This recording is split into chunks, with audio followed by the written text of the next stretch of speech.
Hi. അപ്പോൾ ഇന്ന് രമണ മഹർഷിയുടെ ഹൂവാമയെ പറ്റി പറയാം. അതായത് ഞാൻ ആര് എന്നുള്ള ഒരു പ്രാക്ടീസ്, സെൽഫ് എൻക്വയറി പ്രാക്ടീസ്, സ്വയം അന്വേഷണം. അതാണ് സെൽഫ് എൻക്വയറി എന്ന് പറയുന്നത്. രമണ മഹർഷി ഈ ലോകത്തിന് സംഭാവന ചെയ്ത ഏറ്റവും മഹത്തായ ഒരു ടീച്ചിങ് അതാണ്. ശരിക്കും പറഞ്ഞാൽ പുരാണങ്ങളിൽ പലയിടത്തും ഈ സെൽഫ് എൻക്വയറി മെൻഷൻ ചെയ്ത് പോകുന്നുണ്ടെങ്കിലും അത് ഇന്ന് ലോകം കാണുന്ന തരത്തിൽ ഏറ്റവും വലിയ പ്രാതിനിധ്യം, ഏറ്റവും വലിയ ഒരു വൈഡ് സ്പ്രെഡ് അറ്റൻഷൻ കൊടുത്തത് രമണ മഹർഷി എന്ന് പറയുന്ന ഒരു വ്യക്തിയാണ്. രമണ മഹർഷിയെ പറ്റി എല്ലാവർക്കും അറിയാമായിരിക്കാം. ഞാൻ ഒരുപാട് വീഡിയോ ഒക്കെ ചെയ്തിട്ടുണ്ട്. എന്നാലും ഒന്നുകൂടെ പറയാം. അദ്ദേഹം തിരുവണ്ണാമലയിൽ 50 വർഷം ജീവിച്ചിരുന്ന ഒരു 50 വർഷത്തിന് മുകളിൽ ജീവിച്ചിരുന്ന ഒരു മഹായോഗിയാണ്. അല്ലെങ്കിൽ സത്യം തിരിച്ചറിഞ്ഞ ഒരു ജീവൻ മുക്തനാണ്. ശരിക്കും ശുദ്ധബോധം, പരബ്രഹ്മം എന്നൊക്കെ പറയാൻ പറ്റുന്ന അതിൻ്റെ ഒരു മാനിഫെസ്റ്റേഷൻ ആയിരുന്നു അദ്ദേഹം. അദ്ദേഹം 16-ാമത്തെ വയസ്സിൽ സ്വയം സെൽഫ് എൻക്വയറി ചെയ്ത് ഞാൻ ആരും തിരിച്ചറിയുകയും അതിനുശേഷം തിരുവണ്ണാമലയിലേക്ക് വരികയും അവിടെ വെറുതെ ഇരിക്കുകയാണ് അദ്ദേഹം ചെയ്തത്. പക്ഷേ അദ്ദേഹത്തിൻ്റെ മഹത്വം മനസ്സിലാക്കിയ ആളുകളൊക്കെ അദ്ദേഹത്തിൻ്റെ അടുത്തേക്ക് ചെല്ലുകയും അവർ അദ്ദേഹത്തോട് ഒരുപാട് ഉപദേശങ്ങൾ ചോദിച്ചു. അതിന് അദ്ദേഹം ഒരുപാട് വഴികൾ പറഞ്ഞു കൊടുത്തു.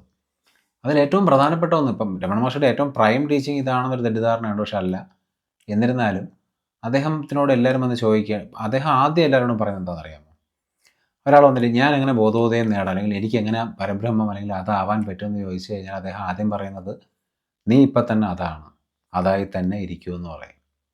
പക്ഷേ ഇത് ആൾക്കാരൊന്നും അക്സെപ്റ്റബിൾ അല്ല. വലിയ ബുദ്ധിമുട്ടാണ്. ഇപ്പോൾ ഞാനിപ്പോൾ ബ്രഹ്മമാണോ അല്ലെങ്കിൽ ഞാനിപ്പോൾ ശുദ്ധബോധമാണോ എന്ന് പറഞ്ഞാൽ മനസ്സുള്ള സെൽഫ് ഐഡൻറ്റിഫിക്കേഷൻ ഉള്ള ഒരു മനുഷ്യനെ അക്സെപ്റ്റ് ചെയ്യാൻ പറ്റില്ല. അപ്പോൾ നമ്മൾ ചോദിക്കാമല്ലോ, എനിക്കത് മനസ്സിലാവുന്നില്ല, എന്തെങ്കിലും ഒരു വഴി പറഞ്ഞു തരുമോ ഇത് ചെയ്യാൻ വേണ്ടിയെന്ന്. അപ്പോൾ ഈ വഴി ചോദിച്ചു പോകുന്ന ആളുകൾക്കെല്ലാം അദ്ദേഹം പറഞ്ഞു കൊടുത്തൊരു മെത്തേഡാണ് ഈ ഹുവാമൈ എന്ന് പറയുന്നത്. ഈ ഹുവാമൈ എന്ന് പറയുന്ന മെത്തേഡിൻ്റെ, അല്ലെങ്കിൽ ഞാൻ ആര് എന്ന് പറയുന്ന മെത്തേഡിൻ്റെ ഏറ്റവും വലിയൊരു പ്രാധാന്യം എന്താണെന്ന് വെച്ച് കഴിഞ്ഞാൽ അദ്ദേഹം തന്നെ പറഞ്ഞിട്ടുള്ള കാര്യമാണ്, മെത്തേഡുകളിൽ നമ്മൾ പരീക്ഷിക്കുന്ന ഓരോ വിദ്യകളിൽ ബോധോദയം നേടാൻ, എൻലൈറ്റൻമെൻറ്റ് നേടാൻ, സ്വയം തിരിച്ചറിയാൻ, ശുദ്ധബോധമാവാൻ, പരബ്രഹ്മമാവാൻ, പ്യുവർ കോൺഷ്യസ്നസ് ആവാൻ ഏറ്റവും ഫാസ്റ്റസ്റ്റ് വേ എന്ന് പറയുന്നത്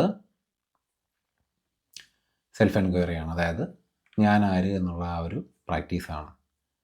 അതിൻ്റെ മഹത്വത്തെപ്പറ്റി ഇനി പറയാനാണെങ്കിൽ ഒരുപാടുണ്ട്. അപ്പോൾ അതിൻ്റെ മഹത്വത്തെപ്പറ്റി പറയുന്നതിന് മുമ്പേ ആദ്യം നമുക്ക് അതെങ്ങനെ ചെയ്യാം എന്ന് പറയാം. അല്ലെങ്കിൽ എന്താണ് self enquiry, who am I, ഞാൻ ആര് എന്നൊരു അന്വേഷണം ഉണ്ടല്ലോ, അതിനെപ്പറ്റി ആദ്യം പറയാം. നോക്കൂ, മനസ്സുള്ള എല്ലാ മനുഷ്യനും, അല്ലെങ്കിൽ മനസ്സോടുകൂടി ജീവിക്കുന്ന ഏതൊരു സാധാരണ മനുഷ്യനും അവൻ്റെ ഉള്ളിലൊരു സെൽഫ് ഐഡൻറ്റിഫിക്കേഷൻ ഉണ്ട്. അതായത് ഈ സെൽഫ് ഐഡൻറ്റിഫിക്കേഷനാണ് യഥാർത്ഥത്തിലൂടെ ഈ ബോധോദയത്തിൻ്റെ തടസ്സം എന്നാണ് പറയുന്നത്.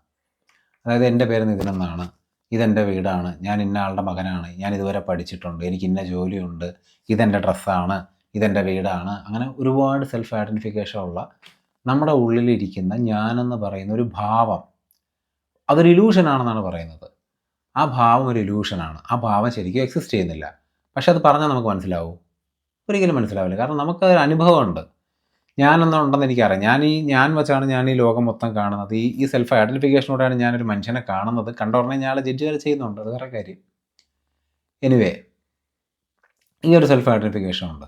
രമണ മഹർഷി തുടങ്ങി മഹത്തായ വ്യക്തികൾ എല്ലാവരും പറയുന്നൊരു കാര്യം എന്താണെന്ന് വെച്ച് കഴിഞ്ഞാൽ, ഈ സെൽഫ് ഐഡൻറ്റിഫിക്കേഷനാണ് നമ്മളെ ഒറ്റപ്പെടുത്തുന്നത്. ഏകാന്തമായിട്ടുള്ള, അതായത് ഒരു ഒറ്റപ്പെട്ട വ്യക്തിത്വമാണ് നമ്മൾ, ഒരു സെപ്പറേറ്റ് ബീയിങ് ആണ് നമ്മൾ, ഒരു വേർതിരിച്ചൊരു വസ്തുവാണ് നമ്മളെന്നൊരു ചിന്ത നമുക്ക് ഉണ്ടാക്കി തരുന്നത്. ശരിക്കും പറഞ്ഞാൽ സത്യം അങ്ങനെയല്ല. സത്യം അറിയണമെന്നുണ്ടെങ്കിൽ ഈ പറയുന്ന ഫീലിംഗ്, നമ്മുടെ ഉള്ളിൽ ഞാനെന്ന് പറയുന്ന ഒരു ഇലൂഷൻ അതില്ലാതായി തീരണം. അതില്ലാതായി തീർന്നാൽ മാത്രമേ നമുക്ക് സത്യം എന്താണെന്ന് അറിയാൻ പറ്റൂ. സത്യം എന്താണെന്ന് അറിഞ്ഞാൽ മാത്രമേ നമുക്ക് ആ ഒരു പ്യുവർ കോൺഷ്യസ്നെസ് എന്താണെന്ന് എക്സ്പീരിയൻസ് ചെയ്യാൻ പറ്റുള്ളൂ, അല്ലെങ്കിൽ അതായി മാറാൻ സാധിക്കുകയുള്ളൂ. സോ അതിന് വേണ്ടിയിട്ട് ഒരുപാട് പാത്ത് വേസ് ഒക്കെ ഇങ്ങനെ നമ്മുടെ ഭൂമിയിൽ ഒരുപാട് പ്രാക്ടീസുകളുണ്ട്. അതിൽ രമണ മഹർഷി പറഞ്ഞ മെയിൻ പ്രാക്ടീസാണ് ഹുവാമൈ. ആരാണ് ഞാൻ എന്ന് സ്വയം ചോദിക്കുന്ന ഒരു പ്രാക്ടീസ്. പിന്നെ എങ്ങനെ പ്രാക്ടീസ് ചെയ്യാമെന്ന് പറയാം. നോക്കൂ, ഈ ഹുവാമൈ പ്രാക്ടീസിനെ പറ്റി, ഞാൻ ആരെന്ന് സ്വയം ചോദിക്കുക എന്നാണ് രമണ മഹർഷി പറഞ്ഞത്. അപ്പോൾ അതിനെപ്പറ്റി പലർക്കും പല തെറ്റിദ്ധാരണയുണ്ട്. ഒരു പ്രധാന തെറ്റിദ്ധാരണ എപ്പോഴും ഇങ്ങനെ മനസ്സിൽ ഞാനാര് എന്ന് ചോദിച്ചുകൊണ്ടിരിക്കുക എന്നുള്ളതാണെന്ന് വിചാരിക്കുന്നു. അങ്ങനെയല്ല. നിങ്ങളുടെ മനസ്സിൽ നിന്ന് ഓരോ തോട്ട് റൈസ് ചെയ്യുമ്പോഴും, ഓരോ ചിന്ത വരുമ്പോഴും ആ ചിന്തയോട് ചോദിക്കണം, ഇത് ആർക്കാണ് ഈ ചിന്ത വരുന്നത്? അപ്പോൾ നമുക്ക് സ്വയം അറിയാം അതെനിക്കാണ് ആ ചിന്ത വരുന്നത്. അപ്പോൾ ആ അറിവിനോട് കൂടിയാണ് നമ്മൾ ചോദിക്കേണ്ടത് ഞാൻ ആര്. അപ്പോൾ ചിന്ത വരുന്നത് ഞാൻ ആരാണ്? സത്യം പറഞ്ഞാൽ ഈ തോട്ട്, നമ്മൾ ഈ ചോദ്യം ചോദിക്കുന്നത് ഒരു ഉത്തരത്തിന് വേണ്ടിയിട്ടല്ല. നമ്മളിപ്പോൾ നമുക്ക് തന്നെ നമ്മൾ ഒരുപാട് ഇതൊക്കെ വായിച്ച് മഹത്തായ സ്പിരിച്വൽ ലിറ്ററേച്ചറുകളൊക്കെ വായിച്ച് വീഡിയോസൊക്കെ കണ്ടിങ്ങനെ മറിച്ചിരിക്കുന്നത് നമുക്കറിയാം. നമ്മൾ ബ്രഹ്മമാണ്, നമ്മൾ ശുദ്ധബോധമാണ്, നമ്മൾ പരബ്രഹ്മമാണെന്നൊക്കെ പറഞ്ഞ് നമ്മൾ തന്നെ സ്വയം ഇങ്ങനെ ഞാൻ ആരെന്ന് ചോദിച്ചിട്ടാ, ഞാൻ പ്യുവർ കോൺഷ്യസ്നെസ് ആണ്, എന്ന് പറഞ്ഞിരുന്ന വല്ല ഉപയോഗമുണ്ടോ? ഇല്ല. നമ്മളെന്താണ് ചെയ്യേണ്ടത്? നമ്മൾ ആ ഒരു ചോദ്യം ചോദിച്ച് അവിടെ സ്റ്റോപ്പ് ചെയ്യണം. ഓരോ ചിന്ത വരുമ്പോഴും ഇതാർക്കാണ് ഈ ചിന്ത വരുന്നത്? ആ വരുന്നത് ആർക്ക്? ആ ചോദ്യത്തിൻ്റെ ഉത്തരം എന്താ? ആ ഒരു ചോദ്യത്തിൻ്റെ ഉത്തരമല്ല നമ്മൾ നോക്കേണ്ടത്. ആ ഒരു ചോദ്യത്തിൻ്റെ ഉദ്ദേശം എന്താണ്? ആ ഒരു ചോദ്യത്തിൻ്റെ ഉദ്ദേശം ആ വരുന്ന ചിന്തയെ വെട്ടുക എന്നുള്ളതാണ്. ചിന്തയെ വെട്ടി അവിടെ വീഴ്ത്തുക എന്നുള്ളതാണ് ആ ചോദ്യത്തിൻ്റെ ഉത്തരം, അല്ലെങ്കിൽ ആ ചോദ്യത്തിൻ്റെ ഉദ്ദേശം. അല്ലാതെ ആ ചോദ്യത്തിന് ഒരു ആൻസർ തേടിയല്ല നമ്മൾ ചെയ്യുന്നത്. മനസ്സിനെ ക്വയറ്റ് ആക്കുക എന്നുള്ളതാണ് പ്രോസസ്സ്. ഓരോ ചിന്ത വരുമ്പോഴും നമ്മളിങ്ങനെ ചോദിച്ച് വെട്ടിക്കൊണ്ടിരിക്കണമെന്ന് പറയും. ഭയങ്കര എഫേർട്ടോട് കൂടിയ ഒരു കോൺസ്റ്റൻറ്റ് പ്രാക്ടീസാണ്. നമ്മളങ്ങ് ഇത് സ്ഥിരമായിട്ട് 24 hours ചെയ്തുകൊണ്ടിരിക്കാൻ നമുക്ക് പറ്റുമെന്ന് ചോദിച്ചാൽ വലിയ പാടാണ്. ആദ്യം വല്ലപ്പോഴേ ചെയ്യാൻ പറ്റുള്ളൂ. ആദ്യം ചിലപ്പോൾ 5 മിനിറ്റ് ചെയ്യാൻ പറ്റുമായിരിക്കും. അത് പിന്നെ കണ്ടിന്യൂസ്ലി 24 hours ആയിട്ട് ഈ പ്രാക്ടീസ് മാറുമെന്നാണ് പറയുന്നത്. അങ്ങനെ മാറിക്കഴിയുമ്പോൾ, അതായത് ഒരു കോട്ടയുടെ ഉള്ളിലേക്ക് ശത്രുക്കൾ കയറി വരികയാണ്. അപ്പോൾ പുറമേ നിന്നൊരു വലിയ സൈന്യം വന്നിരിക്കുകയാണ്. കോട്ടയ്ക്കകത്ത് 2 സൈനികരേ ഉള്ളൂ. പക്ഷേ കോട്ടയ്ക്കകത്തേക്ക് ഈ വലിയ സൈന്യത്തിൽ നിന്ന് ഓരോ ഭടന്മാരായിട്ട് ഈ കോട്ടയുടെ വാതിൽ വഴി അകത്തേക്ക് കയറുമ്പോൾ അവനെ വെട്ടി വീഴ്ത്തുകയാണ്. അങ്ങനെ വെട്ടി അങ്ങനെ ഓരോരുത്തരായിട്ട് വെട്ടിക്കൊണ്ടിരുന്നു കഴിഞ്ഞാൽ ഫൈനലി ആ കോട്ടയെ സംരക്ഷിക്കാൻ പറ്റുമെന്ന് പറയും. അതാണ് ഇവിടെ സംഭവിക്കുന്നത്. എത്ര വലിയ ആർമി ആയാലും ആ 2 പേർക്ക് തന്നെ ഈ മൊത്തം സൈന്യത്തിനെ ഓരോരുത്തരായിട്ട് വെട്ടിക്കഴിഞ്ഞാൽ വെട്ടിത്തീർത്ത് ജയിച്ച് കയറാൻ പറ്റും. അതുപോലെ ഓരോ ചിന്തയെയും വെട്ടി അവസാനം നമ്മൾക്ക് ശാന്തമായ ഒരു മനസ്സ് നേടാമെന്ന് പറയും. ഇതാണ് പൊതുവായി മനസ്സിലാക്കുന്ന ഒരു ഹുവാമയുടെ ഒരു പ്രാക്ടീസ്. ഇതിൻ്റെ കൂടെ അപ്ഗ്രേഡഡ് വെർഷൻ ഞാൻ പറയാം. ഈ ശരിക്കും പറഞ്ഞാൽ ഈ ആരാണ് ഞാൻ എന്ന് നോക്കുമ്പോൾ ഈ ഞാനായിരിക്കുക എന്ന് പറയുന്നത് സെൽഫ് എൻക്വയറിയാണ്. അതായത് എല്ലാ മനുഷ്യൻ്റെ ഉള്ളിലും ഇനേറ്റായിട്ടൊരു ഫീലിംഗ് ഉണ്ട്. അതായത് നമ്മുടെ ഉള്ളിലൊരു സെൻസേഷൻ ഉണ്ട്, ഒരു അറിവ് നമ്മുടെ ഉള്ളിലുണ്ട്. അതായത് ആരാണ് ഞാൻ, അതായത് ഞാൻ എന്ന് പറയുന്ന ഒരു ഫീലിംഗ് നമ്മുടെ ഉള്ളിലുണ്ട്. അപ്പം നിങ്ങൾക്ക് ഉണർന്നിരിക്കുന്ന ബോധത്തോടു ഇരിക്കുന്ന ഒരു മനുഷ്യനാണ് നിങ്ങളെങ്കിൽ നിങ്ങളുടെ ഉള്ളിലൊരു ഫീലിംഗ് ഉണ്ട്, ഞാനുണ്ട് എന്നൊരു അറിവ്, എവിടെയോ ഒരു ഫീലിംഗ്. അതിപ്പോൾ ഇന്ന പോയിന്റിലൊന്നും പറയാൻ പറ്റില്ല, എവിടെയോ ഉണ്ട്. ആ അറിവിൽ റെസ്റ്റ് ചെയ്യുക, അതും സെൽഫ് എൻക്വയറിയാണ്.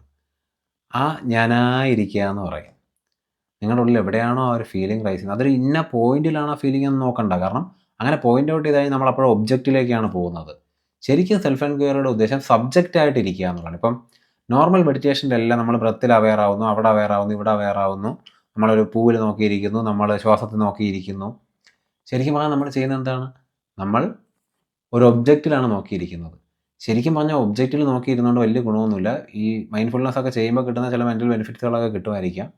പക്ഷേ യഥാർത്ഥത്തിൽ നമ്മുടെ സെൽഫിനെ, നമ്മുടെ ഉള്ളിലെ ഞാനിനെ ഡിസോൾവ് ചെയ്യണമെങ്കിൽ നമ്മൾ ഒബ്ജക്റ്റിലല്ല സബ്ജക്റ്റിലാണ് നോക്കേണ്ടത്. ആരാണ് ഈ ഒബ്ജക്റ്റിൽ നോക്കുന്നത്? ആ സബ്ജക്റ്റിലേക്കാണ് നമ്മൾ നോക്കേണ്ടത്.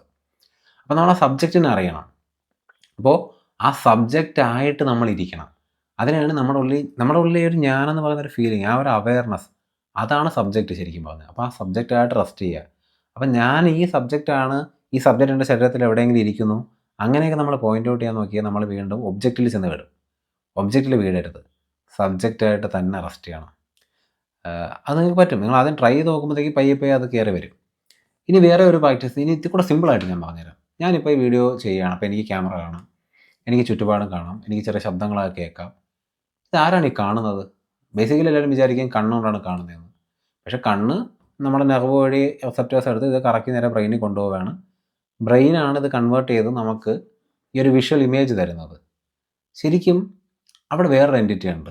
അവിടെ നമ്മുടെ ഞാനെന്ന് പറയുന്ന സെൽഫ് അവിടെയുണ്ട്. ശരിക്കും ഞാനൊരു കാര്യം കാണുമ്പോൾ എൻ്റെ കണ്ണല്ല കാണുന്നത്, എൻ്റെ ആ ഒരു സിയർ, എൻ്റെ ഉള്ളിലൊരു സെൽഫ് ഐഡൻറ്റിറ്റിയാണ് ഇത് കാണുന്നത്.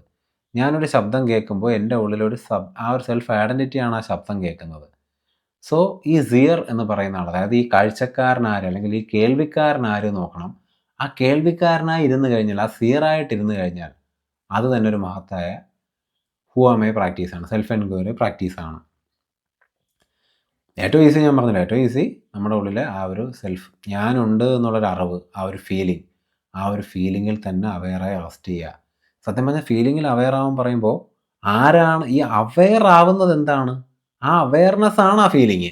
ആ അവെയർനെസ്സിൽ റെസ്റ്റ് ചെയ്യണം. കാരണം സബ്ജക്റ്റ്, ഇപ്പം നിങ്ങൾ ഏതോ ഒരു ഫീലിംഗ് എടുത്ത് വെച്ചിട്ട് അതിൽ അവെയർ ആയിക്കൊണ്ടിരുന്നു കഴിഞ്ഞാൽ ശരിക്കും പറഞ്ഞാൽ ആ ഫീലിംഗ് ഒരു ഒബ്ജക്റ്റും അവെയർനെസ് ആണ് സബ്ജക്റ്റ്. പക്ഷെ നമ്മൾ ആ ഫീലിംഗ് ആയ ഒബ്ജക്റ്റിലാണ് ശ്രദ്ധിക്കുന്നത്, സബ്ജക്റ്റായ അവെയർനെസ്സിൽ ശ്രദ്ധിക്കുന്നില്ല.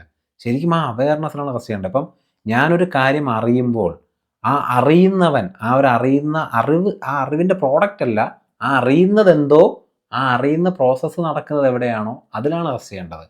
ഞാനിപ്പോൾ നിങ്ങളെ ഈ വീഡിയോ അല്ലെങ്കിൽ ഈ ക്യാമറ ഞാൻ കാണുമ്പോൾ ഈ ക്യാമറ കാണുന്നതെന്തോ അതായി വേണം ഞാൻ റെസ്റ്റ് ചെയ്യാൻ. അതാണ് സത്യം പറഞ്ഞാൽ യഥാർത്ഥ സെൽഫ് എൻക്വയറി എന്ന് പറയുന്നത്. നിങ്ങൾക്ക് അതായിട്ട് റെസ്റ്റ് ചെയ്യാൻ പറ്റിക്കഴിഞ്ഞാൽ ഇതിൻ്റെ ഒരു ഇപ്പോൾ ഈ പ്രാക്ടീസ് എന്തിനാന്നുള്ള കാര്യം കൂടെ പറയാം. ഇത്രയും പറഞ്ഞ സ്ഥിതിക്ക് അതുകൂടെ പറയണമല്ലോ. ഈ രമണ മഹർഷി രമണ മഹർഷിയുടെ തിയോളജി പ്രകാരം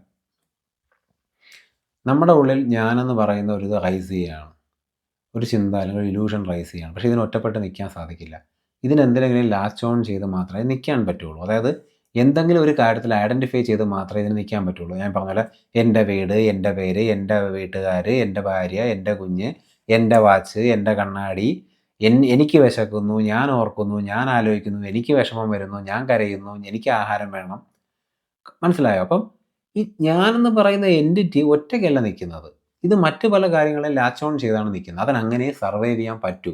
അതിന് ഒറ്റയ്ക്ക് നിലനിൽക്കാൻ പറ്റില്ല. അതിലെന്തെങ്കിലും കയറി പിടിച്ചാൽ മാത്രമേ നിലനിൽപ്പുള്ളൂ. അതിനാണ് ഈ ഞാനെന്ന് പറയുന്ന നമ്മുടെ ഉള്ളിലെ ഈ സെൽഫ് ഐഡൻറ്റിഫിക്കേഷൻ ട്രൈ ചെയ്തുകൊണ്ടിരിക്കുന്നത്. അപ്പം ഞാൻ ഈ സബ്ജക്റ്റിൽ മാത്രമായി ഇരിക്കുമ്പോൾ, അതായത് ആരാണോ ഇത് അറിയുന്നത്, ആരാണോ ഇത് പറയുന്നത്, ആരാണോ ഇത് കാണുന്നത്, ആരാണോ ഇത് കേൾക്കുന്നത്, ആരാണോ ഇത് ഫീൽ ചെയ്യുന്നത്, ആ സബ്ജക്റ്റ് ആയിട്ടിരിക്കുമ്പോൾ ശരിക്കും പറഞ്ഞാൽ ചെയ്യുന്നത് ഈ ഞാനെന്ന് പറയുന്ന ഈ ഫീലിങ്ങിനെ, ഈ ഒരു എൻറ്റിറ്റിയെ ഐസൊലേറ്റ് ചെയ്യുകയാണ് ചെയ്യുന്നത്. അതിനെ ഒറ്റപ്പെടുത്തുകയാണ് ചെയ്യുന്നത്. കാരണം എന്തിലെങ്കിലും ലാച്ച് ഓൺ ചെയ്താൽ മാത്രമേ ഇതിന് ശക്തിയുള്ളൂ. ഒറ്റപ്പെടുമ്പോൾ ഇത് സത്യം പറഞ്ഞാൽ വല്ലാതെ ചിലപ്പോൾ വിരൽ പിടിക്കും. ഇത് പുറത്തേക്ക് ചാടാൻ ഇങ്ങനെ ട്രൈ ചെയ്തുകൊണ്ടിരിക്കും. പക്ഷെ നമ്മൾ പുറത്ത് വേറെ ഒന്നിലോട്ടും ലാച്ച് ഓൺ ചെയ്യാനായിട്ട് ഇതിനെ അല്ലെങ്കിൽ കയറി പിടിക്കാനായിട്ട് ഇതിനെ വിട്ടുകൊടുക്കാതെ നമ്മളതിനെ ഒറ്റപ്പെട്ട് ഇങ്ങനെ നിർത്തിയിരിക്കുമ്പോൾ അതിനെന്ത് സംഭവിക്കും? അതിൻ്റെ ശക്തി കുറയാൻ തുടങ്ങും. അതിൻ്റെ ബലം കുറയാൻ തുടങ്ങും. നമ്മുടെ സെൽഫ് ഐഡൻറ്റിറ്റി ഇരുന്ന് ഷേക്ക് ആവാൻ തുടങ്ങും. നമ്മുടെ ഉള്ളിൽ ആ ഒരു ഞാനെന്ന് പറയുന്ന ഭാവം ഇങ്ങനെ വിറച്ച് അതിൻ്റെ ശക്തി കുറഞ്ഞ് അത് പയ്യെ എവിടെ നിന്നാണോ ഉത്ഭവിച്ചത് അവിടെ പോയി അന്തരിക്കും. അതാണ് യഥാർത്ഥ വാക്ക്. അതവിടെ പോയി അണയും. ഇത് ചില ഒരാൾക്ക്, ഇപ്പോൾ ഞാൻ ഈ പറയുന്ന കാര്യം ക്ലിയർ ആയിട്ട് മനസ്സിലായ ഒരാൾക്ക് ഇത് ചെയ്യാൻ ഈ ഒരു നിമിഷം മതി. ചില ആളുകൾക്ക് ചിലപ്പോൾ ജന്മങ്ങളെടുക്കും, ചില ആളുകൾക്ക് ചിലപ്പോൾ 70 വർഷം എടുക്കും. It all depends on your കർമ്മ ആൻഡ് വാസന. പക്ഷേ നമുക്ക് കോടാനുകോടി വർഷങ്ങളോളം മനുഷ്യൻ്റെ എൻ്റയർ ഹ്യൂമാനിറ്റിയുടെ ഒരു ബാക്കി പത്രമാണ് നമ്മൾ. അപ്പോൾ ഒരുപാട് ജന്മങ്ങളിലെ വാസനകൾ നമുക്കുണ്ടെന്നാണ് പറയുന്നത്. ഹാബിച്വൽ പാറ്റേൺസ് എന്ന് പറയും. അപ്പോൾ ഈ വാസനകൾ എല്ലാവർക്കും പെട്ടെന്ന് ഒരേപോലെ ഇല്ലാതായി പോകണമെന്നില്ല. പക്ഷെ നിങ്ങൾ സെൽഫ് എൻക്വയറി ചെയ്യുന്ന ഓരോ നിമിഷവും നിങ്ങളുടെ ഓരോ വാസനയും നശിച്ചുകൊണ്ടിരിക്കുകയാണ്. നിങ്ങളുടെ സെൽഫ് ഐഡൻറ്റിഫിക്കേഷനുകൾ കുറഞ്ഞുകൊണ്ടിരിക്കുകയാണ്.